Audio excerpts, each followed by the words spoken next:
We go green in Berlin, and Evans doesn't move, and he's been hit. Two title contenders out instantly. Dennis is in the wall. Jake Dennis has lost it, and Dennis has crashed out. What on earth is going on in this title decider? We are heading into a double-header race weekend in Berlin. And when it's Berlin E-Prix, the drama of the 2021 final race comes to my mind. So today, I will be talking about the dramatic season finale of the 2021 Formula E World Championship.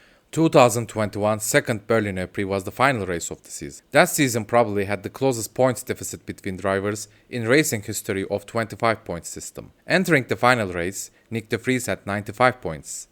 Edoardo Mortara had 92 points, Jake Dennis had 91 points, and Mitch Evans had 90 points. There were 5 drivers with 80 plus points and 5 drivers with 70 plus points. Nick Cassidy, who finished the season 15th, had a 19-point deficit with the championship leader Nyck De Vries with 76 points. Thus, he could have won the championship if he had won the race. Mitch Evans had a huge advantage in qualifying as he got P3, Dennis qualified P9, Mortara qualified P11, and the championship leader De Vries qualified P13. So even Nyck De Vries was leading the championship with a small margin, he needed a miracle since all his championship title rivals were starting in front of him. And especially Mitch Evans, who was sitting just 5 points behind him, was starting P3. However, a miracle for De Vries happened at the start of the race. Once all lights turned green, Mitch Evans' car stalled at the start, and one driver could not avoid hitting him. The driver who hit the stalled car of Mitch Evans was Edoardo Mortara, who was second in the championship with 3 points deficit to De Vries. So for Nyck De Vries,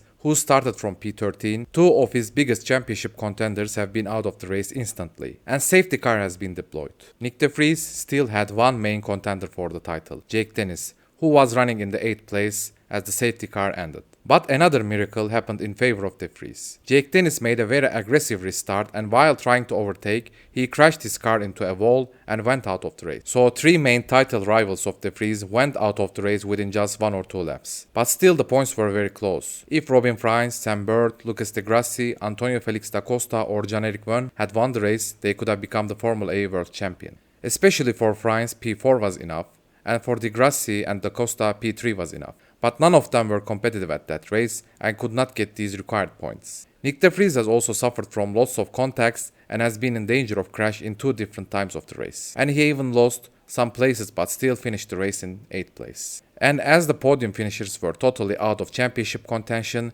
Nyck De Vries grabbed the ABB FIA Formula E World Championship in this mind-blowing, chaotic race. Probably the biggest what if of this race is Mitch Evans.